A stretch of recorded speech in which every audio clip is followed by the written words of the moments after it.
बुढाबुढी जतिको लाज सरम घिन इख पेच पचेको सम्बन्ध त संसारमा अरू कोही कसैको हुने आइन्छ भाइ।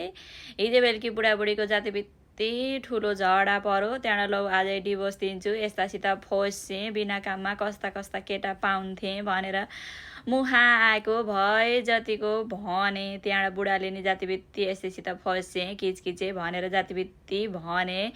आजै डिभोर्स दिने, अब मान्छे जम्मा गर्ने, अदालत जाने जस्तो कुरो भयो थियो का हिजो बेलुकी।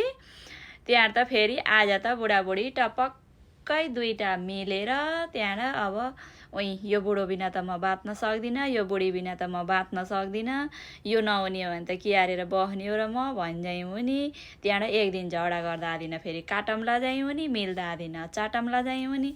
साँच्चै भन्ने हो नि, यति हो झगडा बाहिरी मान्छेसित परे बा के को बोलचाल हुँदो र पानी बाराबार भएर मना इख ल्याएर बोल्दै नबोलेर जिन्दगीभरि बोल्ने थिएन। तर यो बुढाबुढीको सम्बन्ध त जतिबित्ती सरम पचेको हुने है।